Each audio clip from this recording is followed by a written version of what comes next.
Ministri i Shëndetësisë Arben Taravari ka bërë të ditur se nga 162 pacient, të cilët u lënduan nga zjarri në Koçan, që janë duke u trajtuar në klinikat e vendit, 10 prej tyre do të lëshohen në shtëpi. Për pacientët që po trajtohen jashtë vendit, Taravari tha se të gjithë janë në gjendje stabile, përveç një pacienti që po trajtohet në Turqi, që është në gjendje më kritike. Një lajm i mirë që prej gjithsej 162 pacientëve, 10 pacienti lishen në mjekim në shtëpi, që është lajm shumë i mirë për ne si mjek.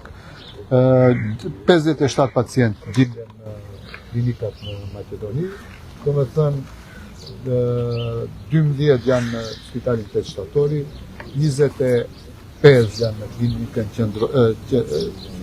klinikë këtu në Shkup, në spitalin e qytetit janë 11 pacientë, në Shtyp është vetëm një pacient.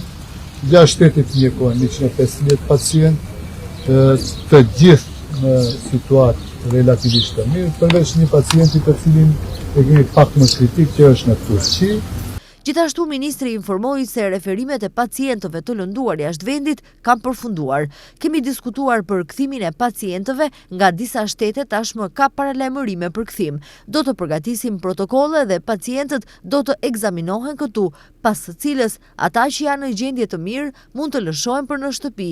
Sfida e ardhshme me të cilën do të përballemi janë infeksionet, prandaj do të jemi maksimalisht të kujdesshëm për të parandaluar çdo ndërlikim të mundshëm, deklaroi Taravari.